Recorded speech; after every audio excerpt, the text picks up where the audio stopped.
So much, Raul, and good evening. I'm Congresswoman Debbie Wasserman Schultz. Thank you so much for joining me and our special guests this evening for this important and timely conversation on advancing the health and wellness of Black women. This year's National Black History Month theme, Black Health and Wellness, gives us a wonderful opportunity to celebrate the legacies and achievements of Black Americans in medicine, science, and the health and wellness professions. But it's also a chance to acknowledge and thank generations of unsung health pioneers, especially the mothers, grandmothers, aunties, who through traditions rooted in their African ancestry served as midwives, healers, and community caregivers to Black and white families. And in this and every month, we must also examine the deeply rooted pain, fear, and distrust that so many African Americans have with the medical community, and how and why Blacks are disproportionately affected by health disparities and why our health systems still underserve their needs. These are particularly distressing realities for Black women. We know that to this day, African Americans still wait longer for and too often end up receiving substandard care, and that they also ultimately face shorter and less healthy lives. That this still happens in one of the wealthiest and most advanced nations in the world is scandalous. We know that right here in America, there are health and wellness deserts all across Black communities. Add to that a higher prevalence of food deserts, a greater lack of access to clean water and air, and a higher chance living on or near toxic sites. And it's little surprise that African American children can't always get off to a healthy start in life. We must own up to these grim realities and redouble our efforts to quickly remedy them. And because Black history is American history, the health and wellness of African Americans must be important to all Americans. Sadly, all of these historic health challenges, so many of them rooted in Jim Crow legacies of discrimination, are only amplified by the COVID pandemic. And we know that almost 1 million Americans have died of COVID, and millions more were laid low by it, be it physically, emotionally, or economically. And nowhere has this wretched disease taken a harsher toll than in the African American community.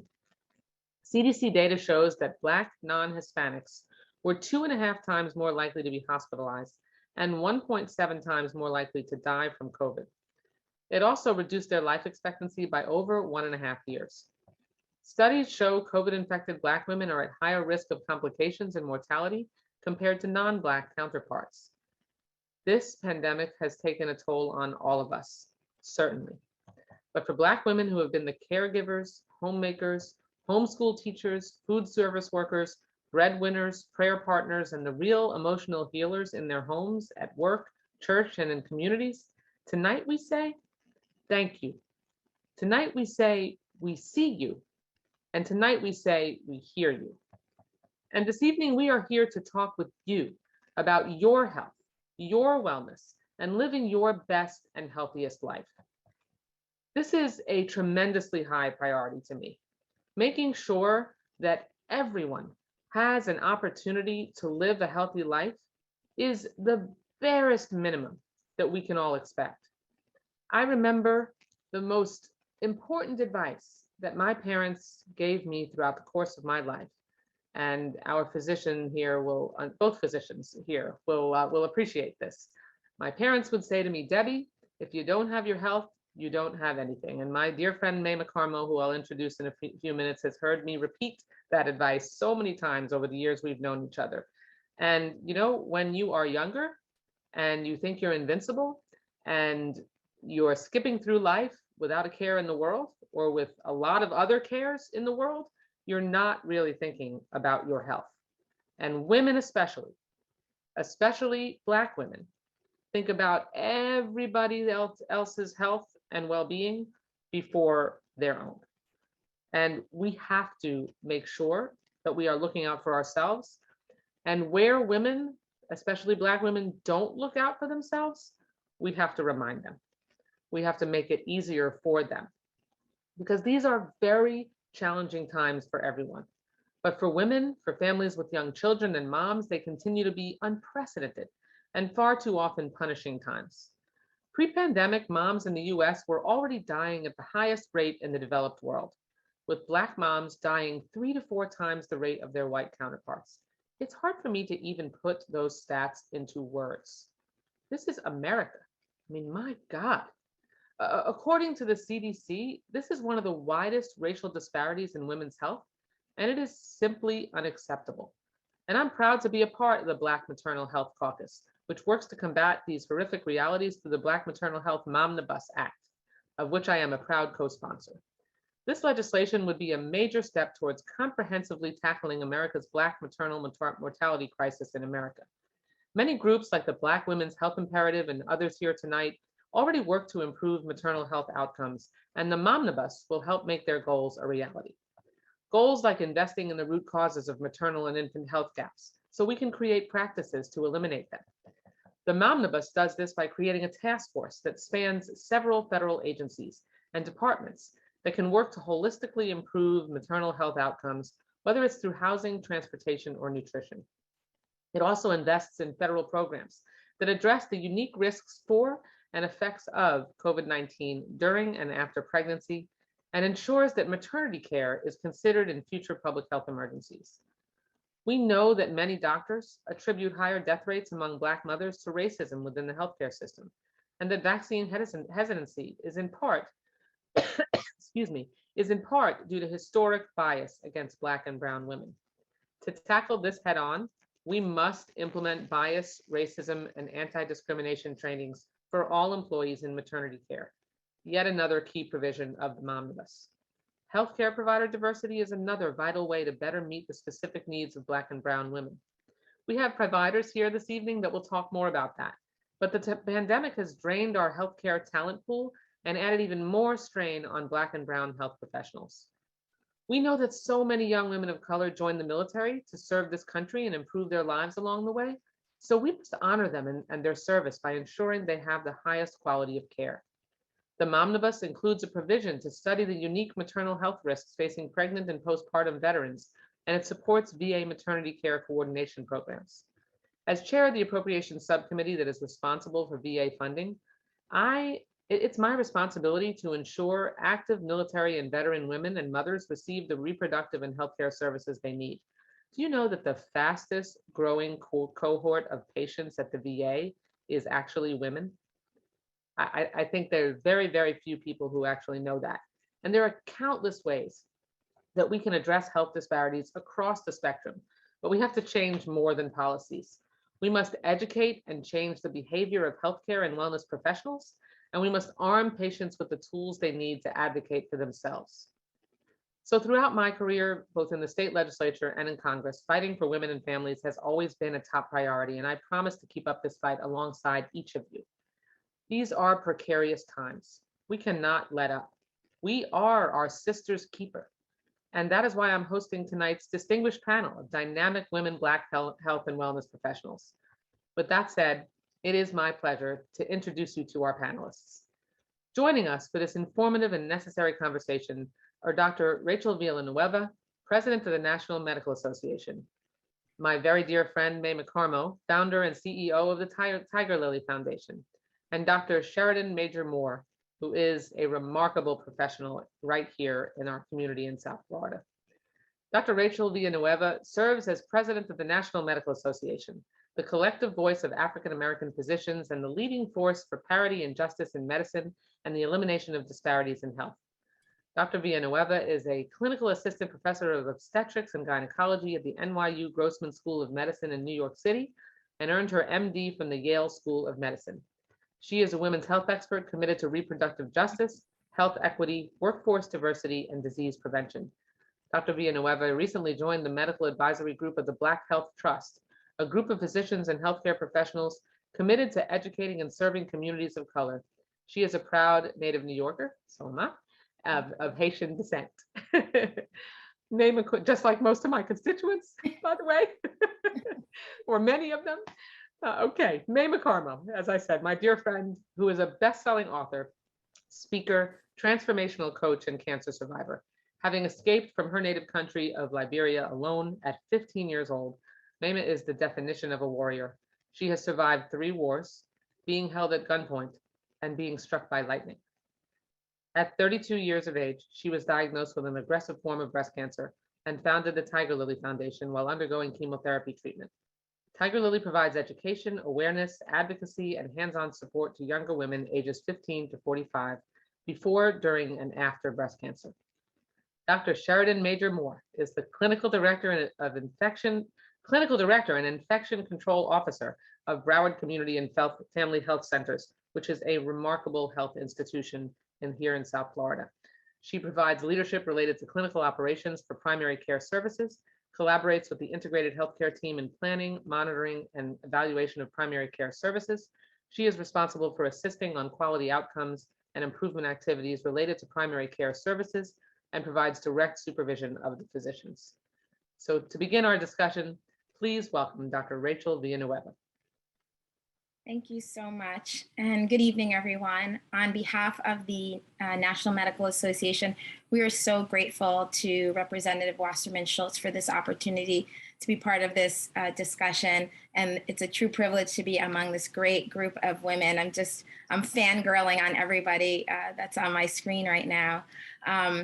So we know that the current pandemic really served to spotlight the disparities and racial inequities that have long existed in our society, and none more important than in our healthcare system. Structural racism and systemic and pervasive bias have all been implicated in the disparate outcomes in communities of color. And the NMA was founded in 1895 in the Jim Crow South at a time when this inequitable system wouldn't allow our physicians to take care of patients, and patients received separate but certainly not equal and often substandard care.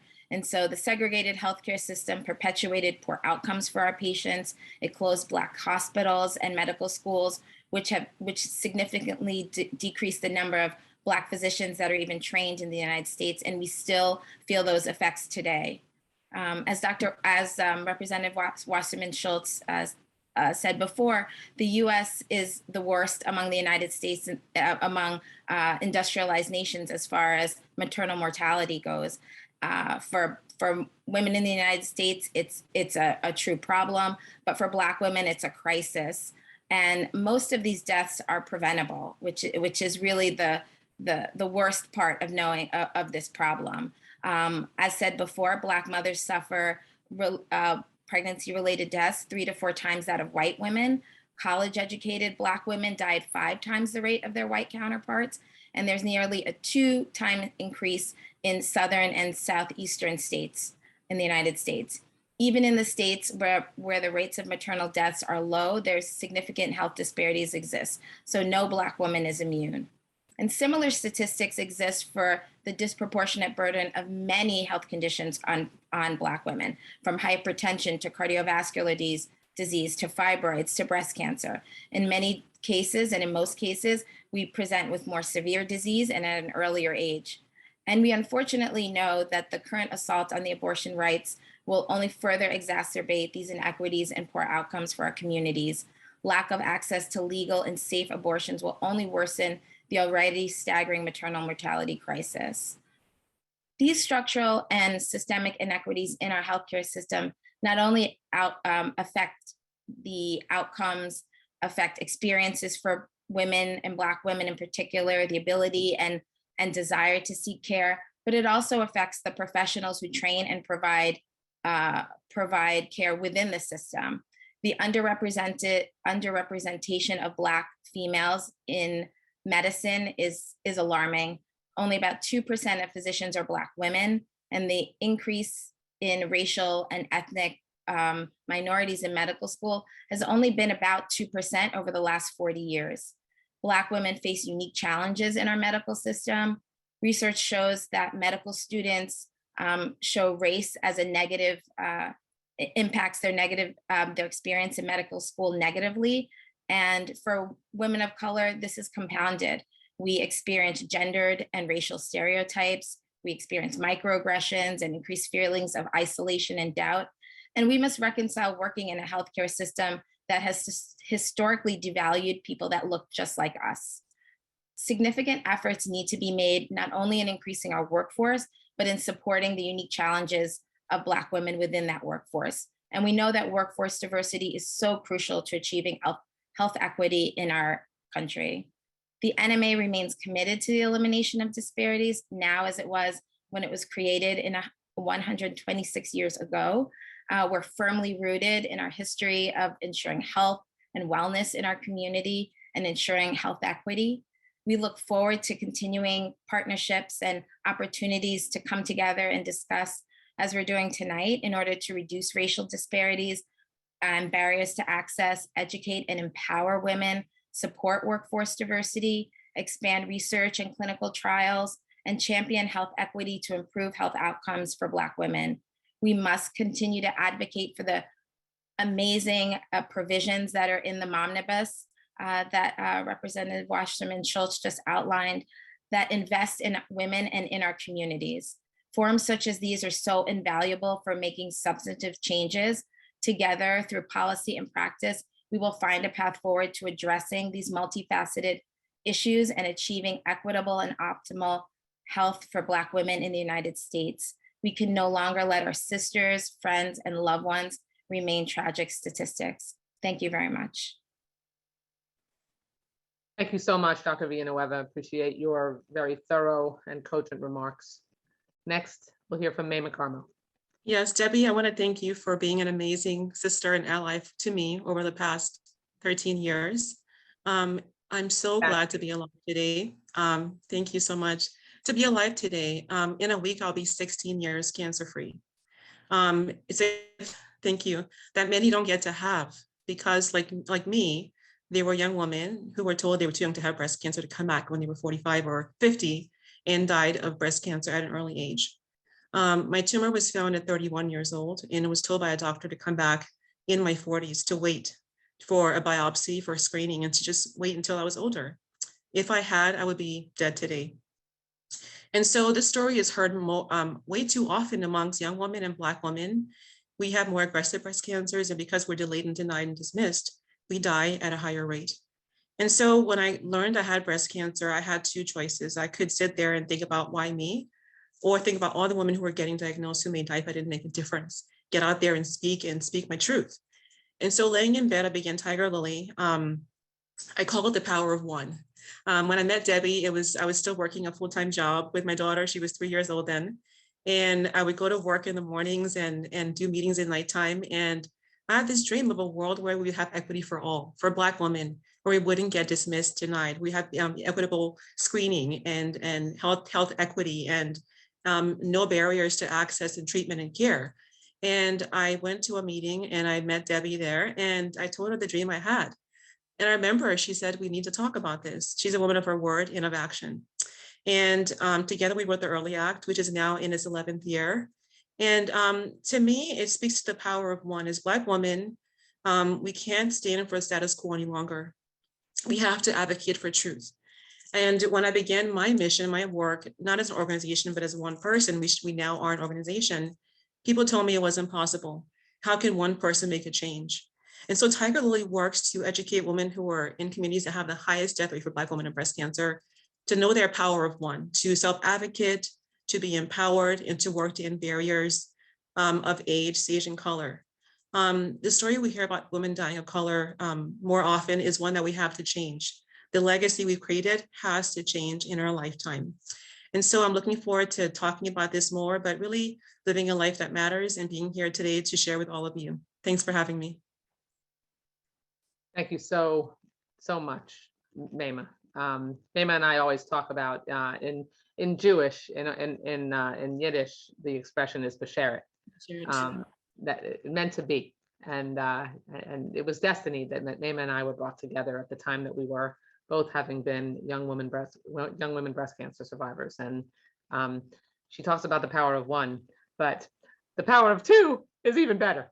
And then, exactly. and then let's just keep increasing that, right? And there's more power of many women, right? Yeah. Exactly. That's what this is all about. So I'm sorry. Force multiplying. Yeah. I'm just really obviously very happy to be here with all of you. Yeah. Okay, another very fierce woman who is on the front lines directly every day in our community, taking care of so many people, is Dr. Sheridan Major-Moore.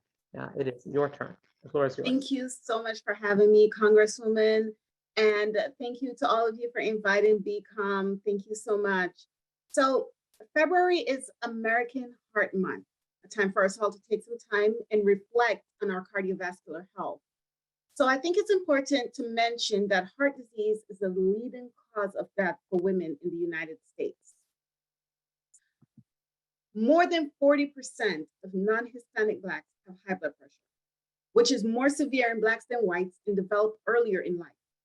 Cardiovascular disease kills nearly 50,000 African-American women annually. Of African-American women ages 20 and older, 49% have heart disease. Only 1 in 5 African-American women believes she's personally at risk. Only 58% of African-American women are aware of the signs and symptoms of a heart attack. Only 36% of African-American women know that heart disease is their greatest health risk. Heart disease causes 1 in 3 women's death each year, killing approximately 1 woman every minute. 90% of women have 1 or more risk factors for developing heart disease. Since 1984, more women than men have died each year from heart disease, and the gap between men and women's survival continues to widen. The symptoms of heart disease can be different in women versus men and are often misunderstood. Often they get turned away from ERs and told that they have anxiety. Women manage a gazillion things in life, and you're having chest pain, but it's anxiety. Really? Yeah, I don't buy it. While 1 in 31 American women dies from breast cancer each year, 1 in 3 dies of heart disease.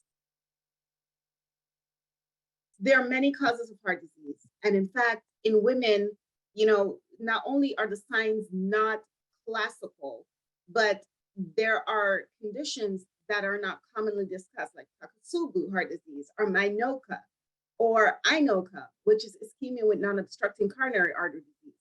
These tend to happen in younger women who we're not typically looking for heart disease in, okay? It's really important that these women are aware of this. Heart disease, stroke, and their modifiable risk factors are experienced disproportionately throughout the US population based on race and ethnicity, social determinants of health, and geography. Structural racism, discriminatory economic policies, other systemic factors have contributed to these disparities by increasing financial stress, creating distrust of the medical system, curtailing access to quality healthcare, and segregating populations into unsafe and unhealthy neighborhoods. If I tell my patient to go running, but running in a bad neighborhood means their life, they're not going to go running. These stressors limit certain populations' chance to be healthy. For example, by limiting their ability to pay for medications, home blood pressure devices, or preventive services like cardiac rehabilitation, to get help for nicotine dependence, to exercise safely, to breathe smoke and particle pollution-free air. So participate in programs such as the Million Hearts Initiative, as well as the Hypertensive Initiative Grant Program, as a way of educating and providing resources to our patients for their cardiovascular health. So if you're not familiar with the Million Hearts Program, it's a national initiative to prevent 1 million heart attacks and stroke. And its emphasis is on several populations: pregnant and postpartum women with hypertension, which is also higher in African-American women, people from racial or ethnic minority groups, people with behavioral health issues who uses tobacco, people with lower income, people who live in rural areas, as well as other access deserts. We're blessed to live in South Florida, love it here.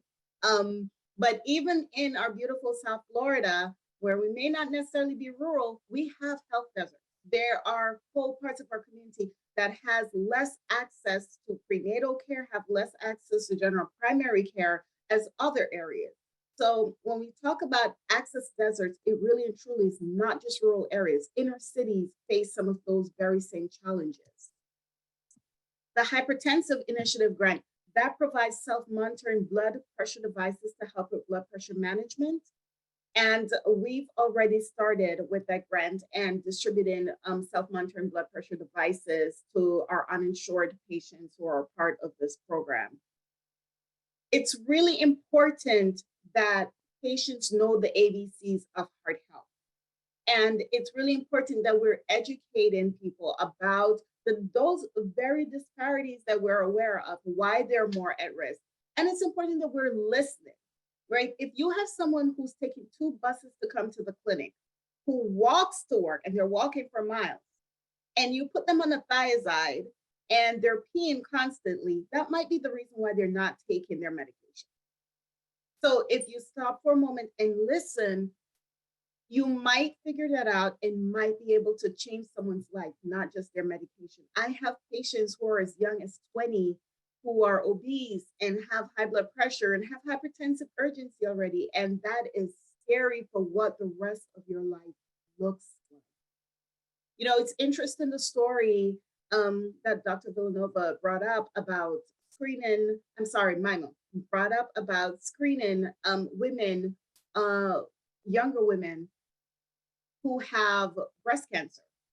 And a lot of times, even women who are older skip breast cancer screening, cervical cancer screening, simply because they're not able to afford it and they don't have insurance.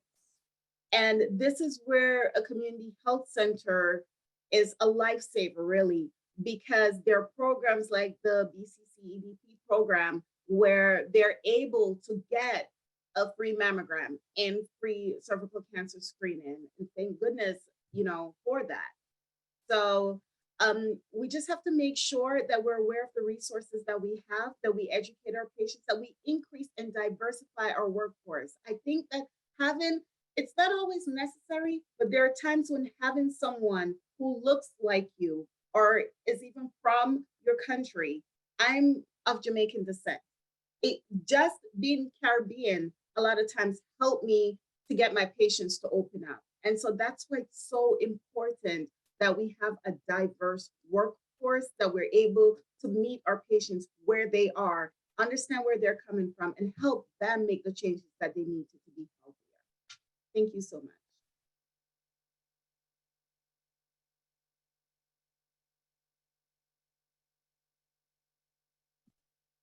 There we go. Thank you so much, Dr. Major-Moore. I'm really glad that you focused on heart health and that women need to pay attention to their heart health, because I think that so much of the messaging around heart health is directed at men.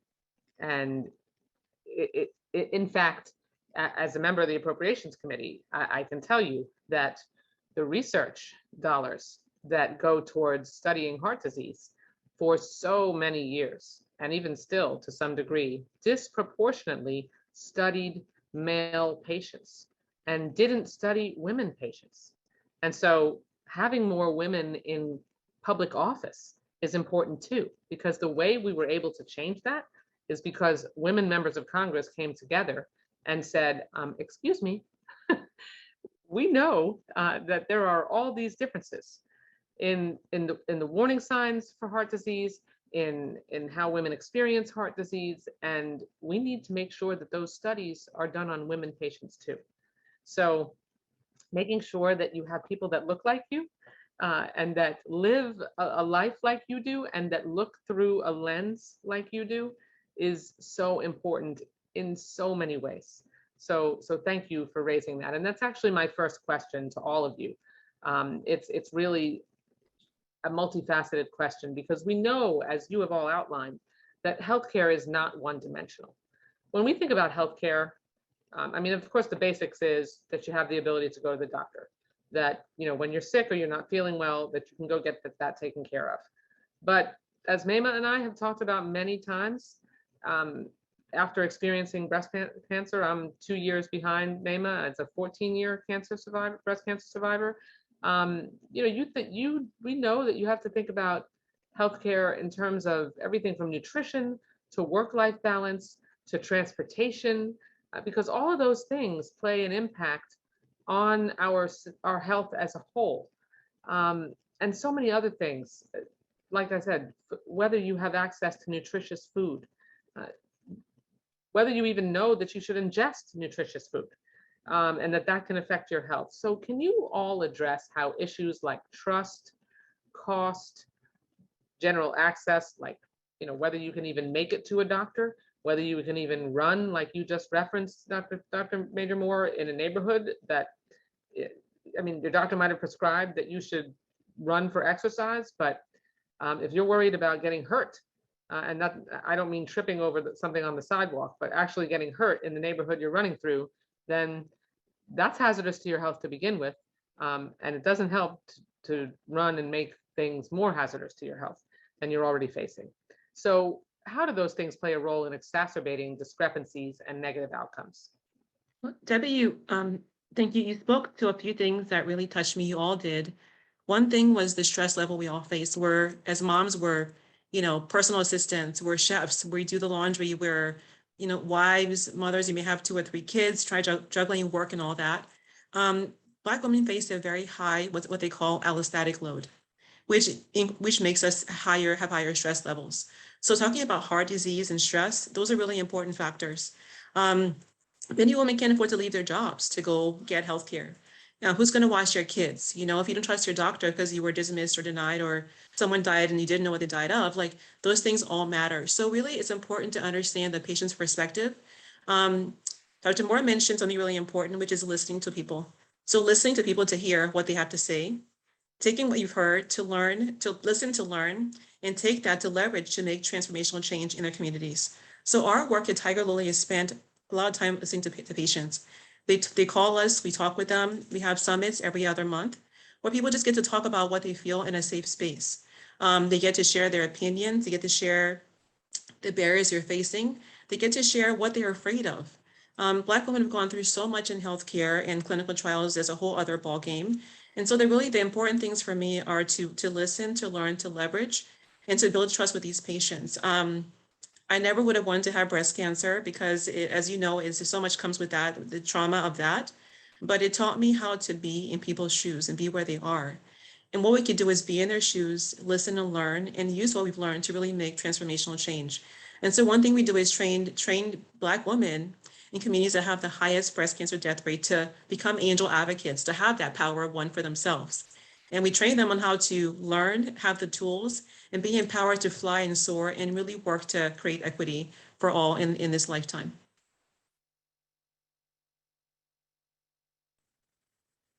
Thank you. Any So of our 2 physicians?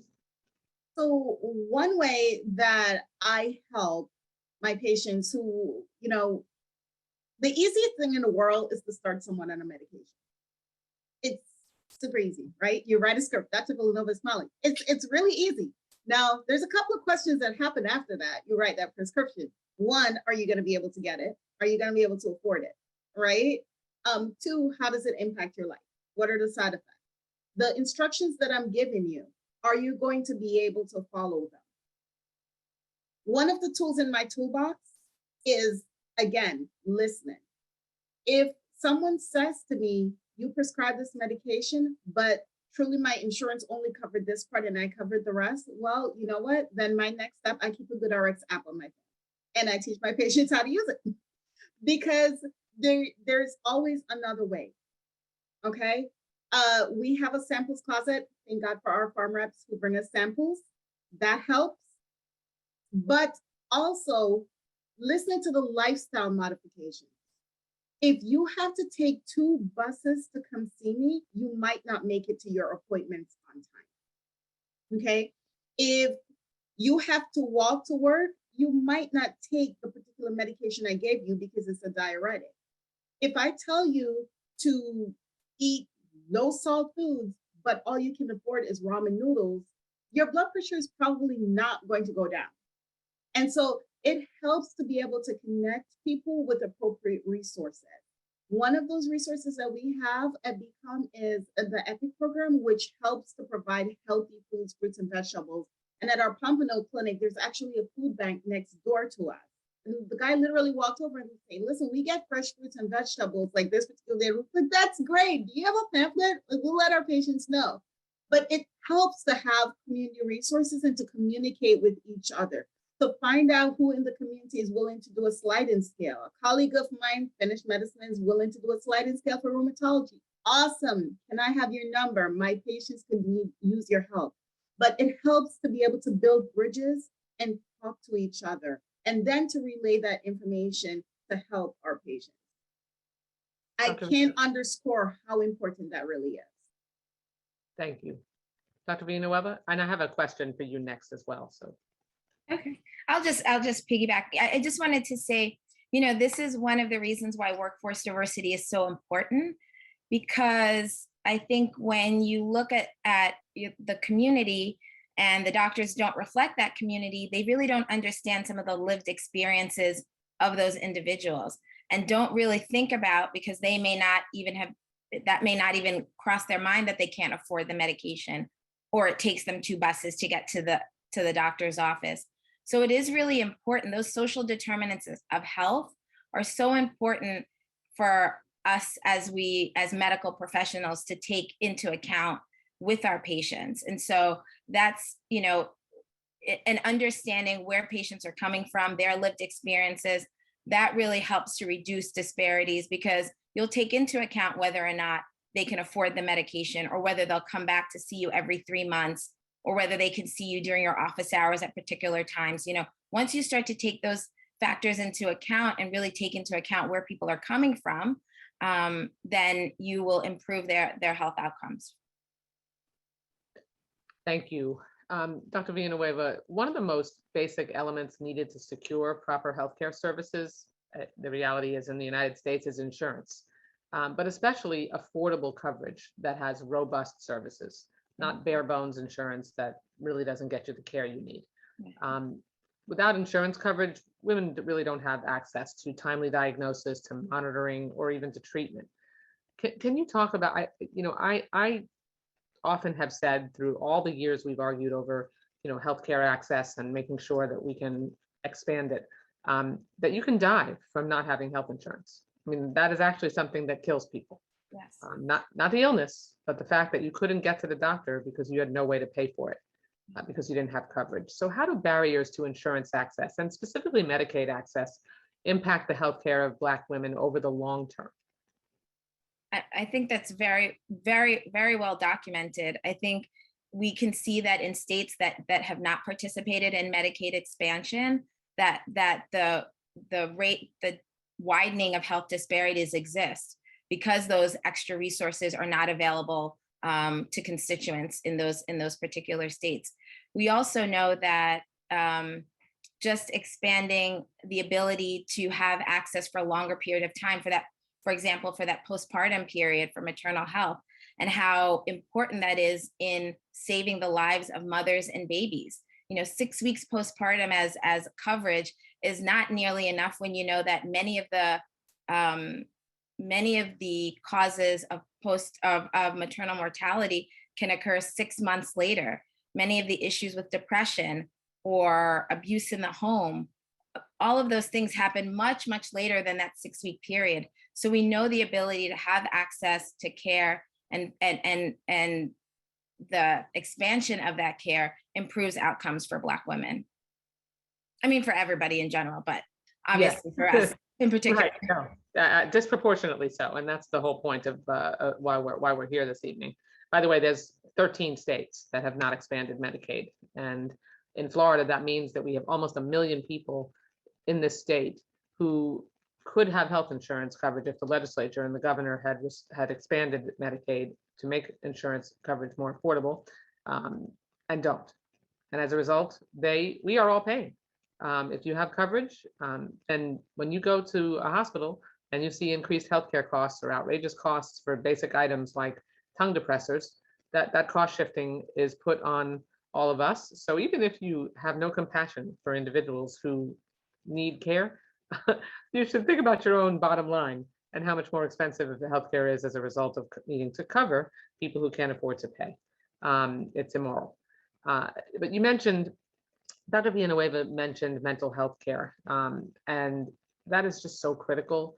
Dr. Major-Moore, what can we do to overcome the stigma of seeking mental health support in the Black community, and this idea of Black women as superwoman and super resilient, and that they're just going to take everything on their shoulders, and that they don't need to seek help for themselves? That is such a good question. That is a loaded question, and it is partly cultural. I think Dr. Villanueva can speak to this. In the Caribbean, The only time you go to a therapist is if you have schizophrenia or some other extreme mental disorder. You don't. That's what the kitchen table is for, and that's what church is for. And a lot of our patients continue to have that very same idea. This is what church is for. This is what my kitchen table is for. You don't seek mental health. You know, the psychiatrist at BCOM has an interesting way of talking about mental health. She calls it brain health.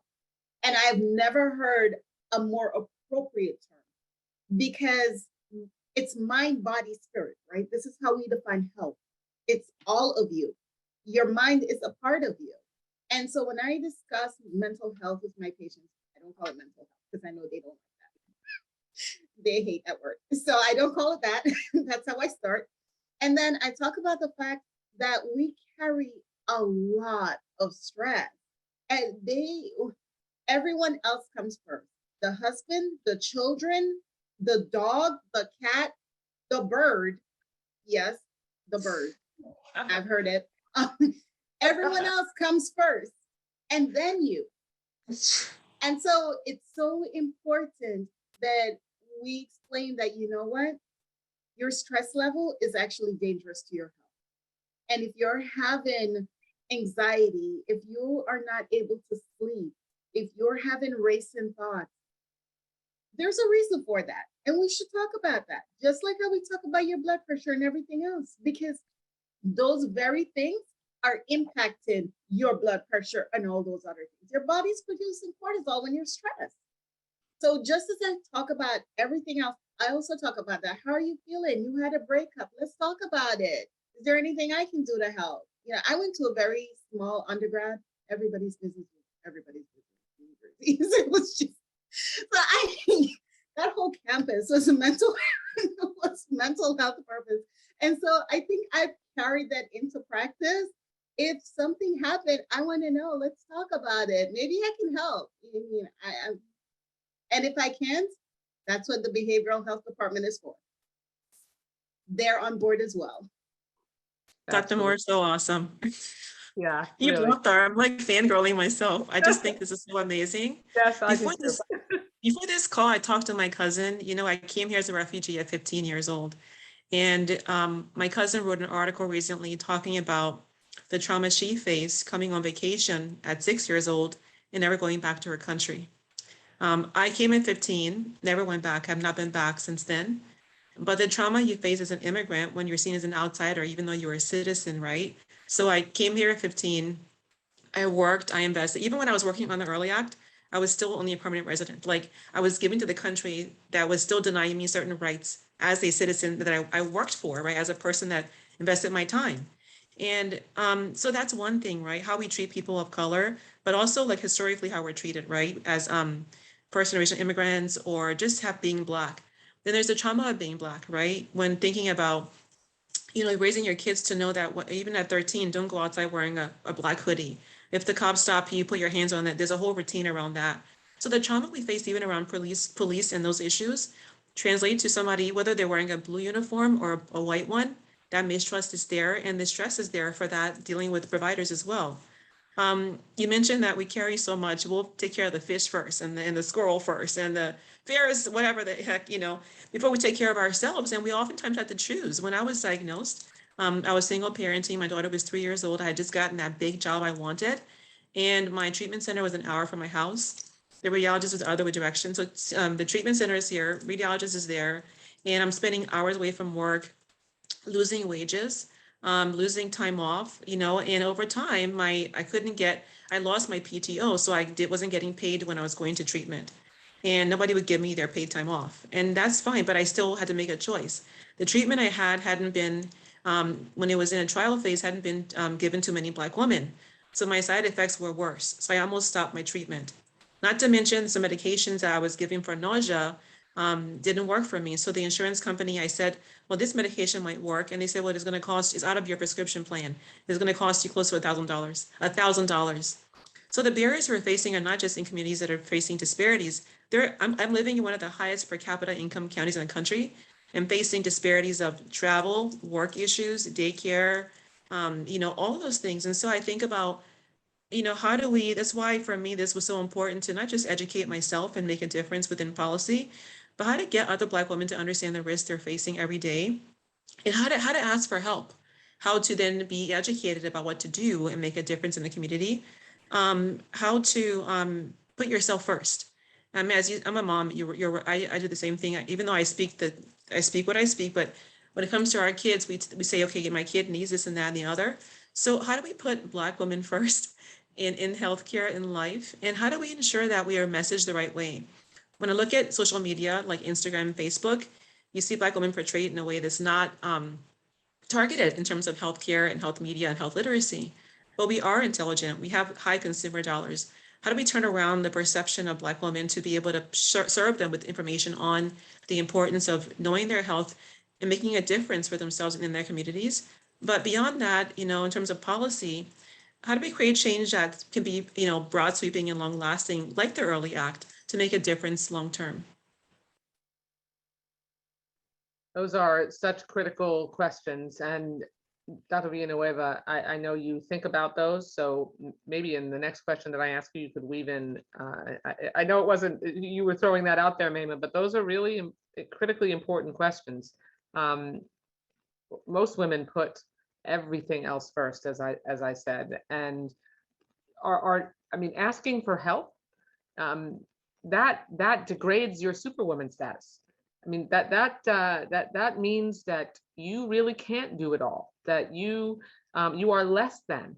And I think anything that I say, you apply to Black women, and it's disproportionately, exponentially more so. And so we need to be cognizant of that. I won't even get into the debates recently that have been have been had in Republican legislatures about critical race theory, and the ludicrous discussions that have had that we shouldn't actually teach people in America, young people in America, about past discrimination so that we can learn from it, correct it, and make sure it never happens again. I just, that's why we need to have these conversations. What we're doing is a form of critical race theory discussion, because people don't know. They don't know. They just live their lives and they're not paying attention. And if you're not looking through the lens of someone, which you can't if you're not Black, then you don't know. And that's why we have to have this kind of dialogue. But Dr. Villanueva, sorry, I'll step off my soapbox now. And can I just say one thing? I think it's just so important. I think one of the most important things that is going to improve our health and the health of Black community is the fact that now we can it's actually okay to say that it's racism that's caused some of these inequities. Because when I was in medical school, it was race, right? It was your Black race that caused this. But now we actually know it's not race, it's racism. And those effects of racism and the bias of even the providers that you go to see. And I see so many organizations, so many cities. I live in New York City. New York City has termed racism as a public health issue. And I think that ability to actually acknowledge, I mean, it's not easy to talk about, obviously, but it's what our country was founded on. It was founded on racism and slavery. And so we have to understand this isn't not offending one person or blaming another person. It's just really acknowledging what we have and just learning how we can move forward, but understanding that it's not an even playing field for everybody. And you have to understand that even in medicine. I think everyone thinks that, oh, you go to a doctor, you get treated the same. And that is not the case, unfortunately. It really isn't. And so I think that is such an important, I think that sort of little piece that's always difficult to discuss, obviously just in society in general, but particularly for medicine. I think that is really going to be the piece that helps us to move forward and make real changes for our communities of color. Everything about our society is hierarchical. Everything. So white men are first. I mean, they have the least amount of obstacles in their way. Then you have, I couldn't even list the order, but you have men generally, and you have women who are less than. Then you add race and ethnicity and disability and all of the other differences that make people other, And that's another obstacle in the path of someone trying to make sure that they are treated equitably. And so what does that mean? Correct me if I'm wrong, but what you're describing means that if you're sitting in a waiting room with a whole bunch of different patients and there's no particular order or time, or even if there is, a Black patient is less likely to get called in and sooner than a white patient. You know, the care decisions in an emergency room, Black patients don't get all the same care and medications and thought for every possible solution that white patients do. I'm not making this up. This is common everyday practice. It's embedded centuries of racism. So it's important to have these discussions, and people might ask why I am having this discussion and hosting this discussion, because if you don't say it out loud, if you don't talk about it, if you don't, then you can't find solutions to it. And if you don't get people thinking about it, then we will continue down that same path of inequity. So Dr. Villanueva, let me just say, I want to switch over from a more directly specific healthcare obstacle to one that maybe is less obvious, because another priority that Democrats pushed to include in the infrastructure law, stay with me, I know this is going to sound strange, was expanding access to broadband, to Wi-Fi. So given what the public has learned throughout the pandemic, I mean, I never even heard of Zoom before the pandemic. My first time ever on Zoom was during COVID, okay? And I didn't know what it was. So obviously we have all learned what Zoom is and every other platform. And we know that there is a role that broadband has for the expansion of access to healthcare. I would never have let my children see a doctor virtually before the pandemic. Now, you're thrilled to be able to, for many things, have a doctor talk with them, and because you can see them so clearly. So what role can the expansion of broadband and telehealth, and that it's affordable, play in improving healthcare for African American communities, and specifically women? And the reason I ask that is that in the infrastructure law, we funded affordable broadband. Now we live in urban areas, and people think of access to affordable broadband being a rural issue. It's not.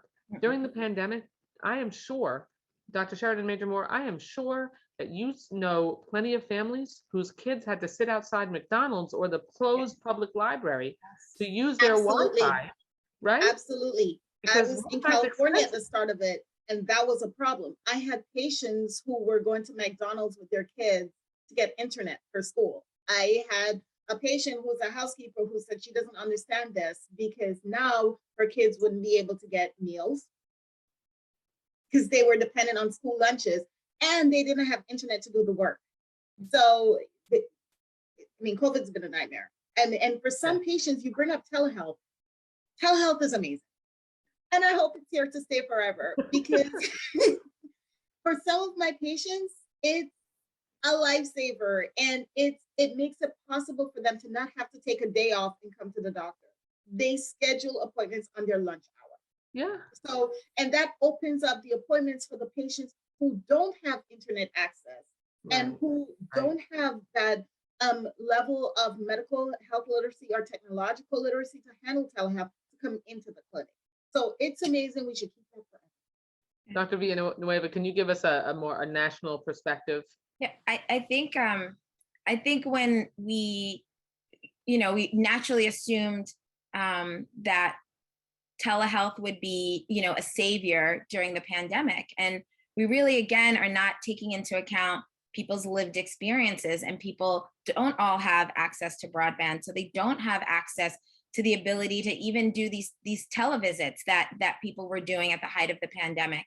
And so we know that particular part of the infrastructure bill was so important to reducing disparities. We also know, there are a lot of, even for maternal mortality, just being able to have televisits, and that ability can also decrease maternal deaths, because because patients are able to maybe have a visit that they would not necessarily be able to actually have in person, and maybe flag something, or even just, when you've taken care of patients long enough, just looking at them, you're like, you look a little puffy, or what's going on? You didn't look this way at your last visit. But just the ability to actually see somebody. So that it's so interesting. People are like, broadband, why is that even important? It's critically important for certain communities. And you're so right that it's not just rural communities.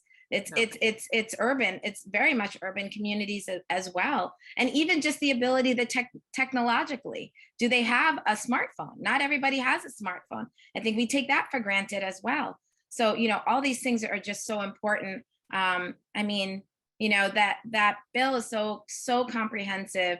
And I think if we could have everything in that, we would make such an important dent in health disparities and really achieve health equity. But I'm not talking about Build Back Better. I'm talking about the infrastructure bill, which is law.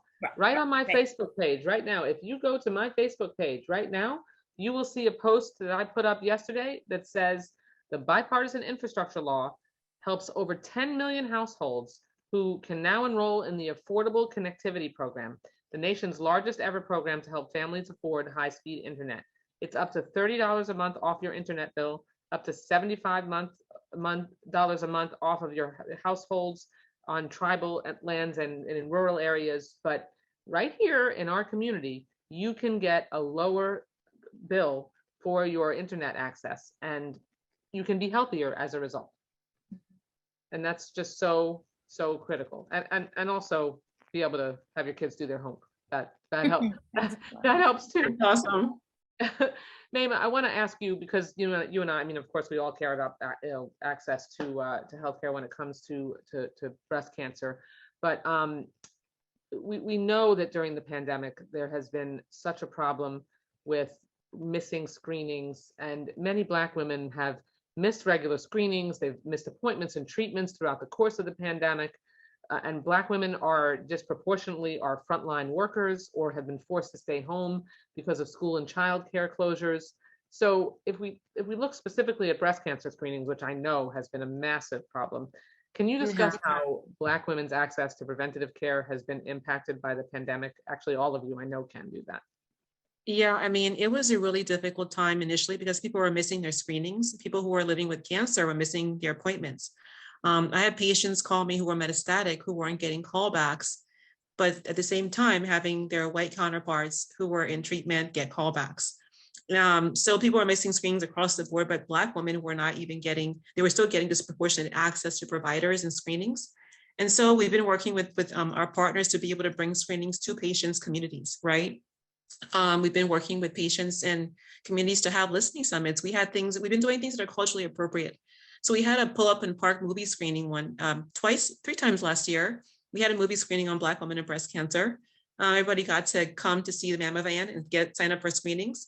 They got popcorn, they got me, they got to learn about breast cancer and the importance of advocacy in a way that was fun, but they got access to COVID supplies, masks, gloves. And so, how do you bring people what they need in a way that's culturally appropriate? That's what we kind of been doing the past 2 years.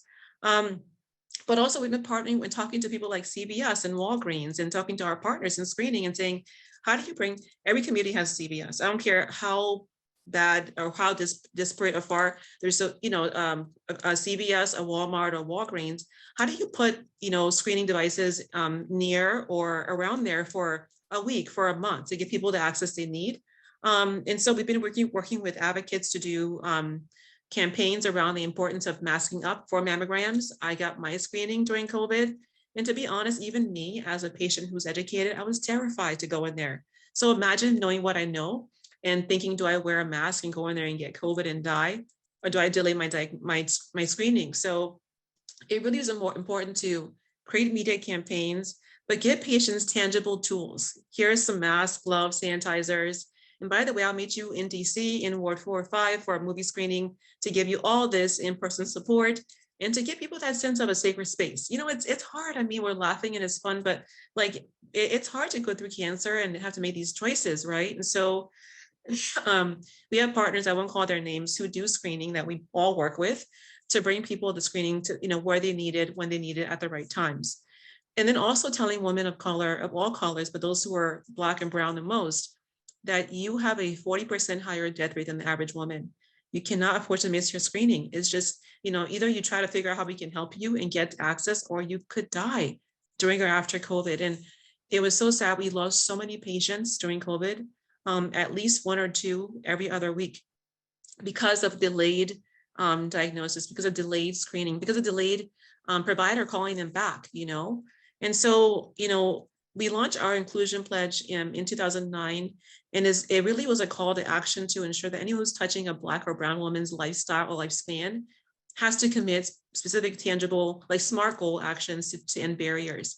And one of those was, how do you make your facility safe to have people come in to access screening and feel safe to be able to follow up with their treatment and care? I wanted to address the telehealth piece, by the way. Bringing broadband and all that is such an important issue. But there are patients who are afraid to show their breast on a camera, right? Because they're, things like that. So we had to talk with them about, the data privacy and their safety, protecting any breach of data or selling their data. So that's a whole other issue. So I love that this panel of rock stars is addressing different issues around equity, access, heart disease, and just all those things are so important, because as women of color, we have so many things that are not working in our favor, but we're here today to have this discussion and create solutions that can last for a lifetime. So I think we need more of these conversations to really work to make a difference in this world. Thank you, Maimah. And as we wrap up, I want to just ask Dr. Villanueva and Dr. Sheridan Major-Moore to maybe give us some closing words, and then I'll thank you and wrap up myself. Dr. Sheridan Major-Moore. So my closing words are this. Congresswoman, you mentioned earlier about us being our sister's keepers. Please be your sister's keeper. I've had one friend, my own age, who is currently battling breast cancer. And I have another one who has an abnormal mammogram. Remember to remind people to get their screening. Please, it's only a call on their birthday. Hey, get a mammogram. Remind each other to take care of your heart. Know the ABCs of heart health: aspirin, blood pressure, cholesterol. Know these things. It's so important that we know that. If you are mentally distressed, talk to someone, talk to your doctor. Mind, body health, all of it matters. We are one community and we are one family, and it matters to all of us. Find your local community health center. Know where you're located. If you have problems with access to care, Beacon doesn't turn anyone away. So you can come visit us. I'm in Pompano and Lauderhill. So we have clinics in Pompano, Lauderhill, Hollywood, and West Park. Come visit us, okay? Our health centers will not turn you away, and we will spend the time to help you find resources, okay? So you are not alone. That would be one of my biggest things, would be to have patients know that they're not alone. That's so important. Absolutely. Thank you so much. Dr. Villanueva. Yeah, first of all, I would just like to thank you so much for providing this forum. I think you just can't underestimate how important it is for so many reasons for Black women who may be, just listening and thinking about, well, I haven't seen a doctor in a while, or someone who knows that their sister or their cousin hasn't gotten the care that they need or isn't taking their medication. Just knowing how diseases disproportionately impact us. I think that's not such a common knowledge thing. So, it's so important for our patients. It's so important for other people in the community just to realize why, when we're trying to pass certain policies and legislation, how it affects the whole community, the whole society. I think COVID-19 was just the great equalizer in showing us that we have to function as a community for everyone to move forward. And I think we still are struggling with that. But I think just the fact that we are a community and everybody's health impacts the others. So that's so important. And then lastly, just for Black women to advocate and all women really, to advocate for themselves when they're seeing a healthcare provider.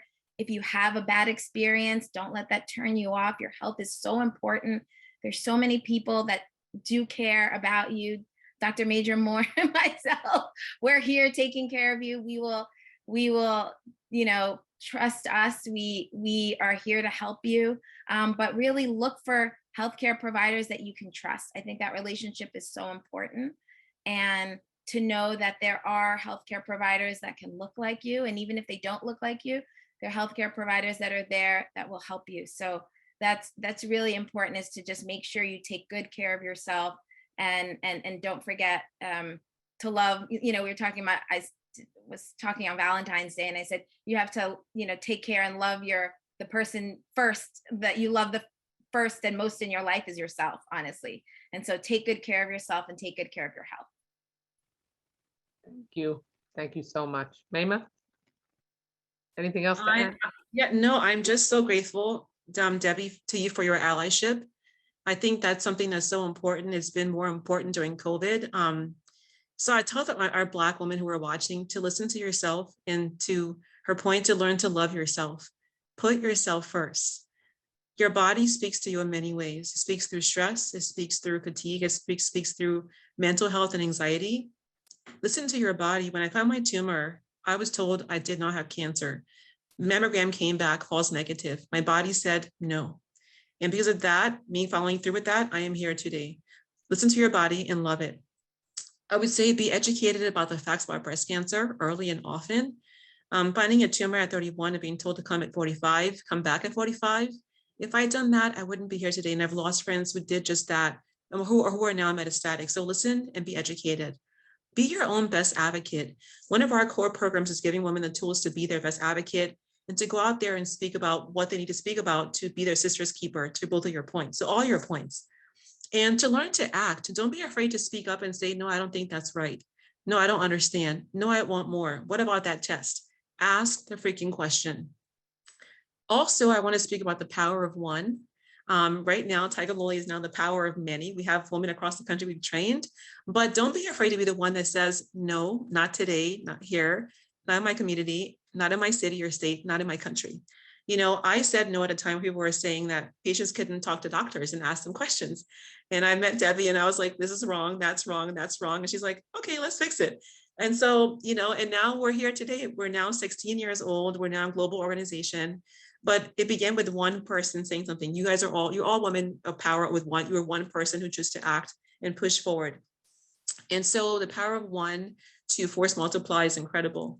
And lastly, I want to say, last year, or in 2010, when the murder of George Floyd happened, the whole world was shaken by what happened. And I had friends calling me and saying, well, am I a racist? Or what did I do wrong? And I said, the power of action is as equal to the power of non-action. So whether you act or don't act, same thing. Use your privilege for power, make a difference by using your power of one as well. And to Debbie's activities, it's important to have allies who are not Black and brown, who fight for us, who advocate for us, who have things like this for us to come and speak at, and who can work with us to ensure we have equity for all and can share in a sacred and safe space. So thank you for having me here today. It's been an extraordinary conversation. I look forward to many, many more. And you all are all rock stars, and I'm totally fangirling, and it's all good. Thank you, Maimah. And the only thing that I am disappointed about is that we're not in person and can't go adjourn to a restaurant and have a glass of wine together. So, or more. So we're going to have to make that a rain check for sure. I'm going to close by thanking each of you because the most precious resource that women in particular have is not our money, but our time. And so you are parting with that precious resource to help me communicate with people who really need to be able to hear from you, and your expertise and your advice is so important.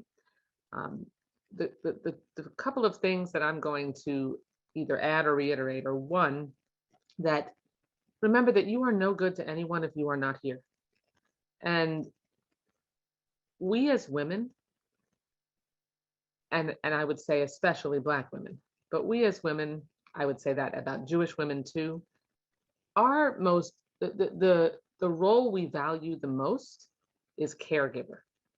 It is that it is it is in my DNA.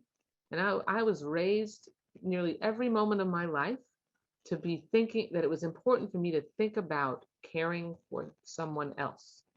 The notion of tikkun olam, repairing the world, making sure that we look out for one another. And that is incredibly important. But we're no good to anyone if we're not here.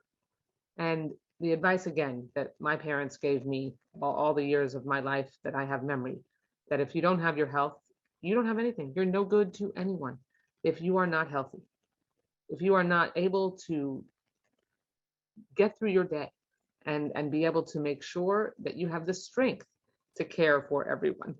So those things are so critical, and they have to be first. They have to be your first priority. And lastly, it is that making sure that we can effectuate the kind of change that matters to us can only be achieved if we go out and vote. So if you are not registered to vote, please get registered to vote. If you need to know where and how you can get registered to vote, please feel free to call my district office, because that is information I can definitely give you. 954-845-1179. You can go to iwillvote.com, and that's a website where you can get the information about how you can register to vote, where you can vote by putting in your own address. It is critical that we make the right choices about who represents us, because that's how priorities get chosen. And if we want to make sure that we can make change in this world, if we want to make sure that we have equity in decision-making and outcomes, then who makes those decisions really matters. So thank you all so much for joining me. This will not be the last time we get together. And thank you for the work that each of you does every single day. And to the people watching, whether you live in my district or not, it is a privilege to represent you in our nation's capital. And thank you for giving me that tremendous responsibility. Thank you all so much. Have a good evening.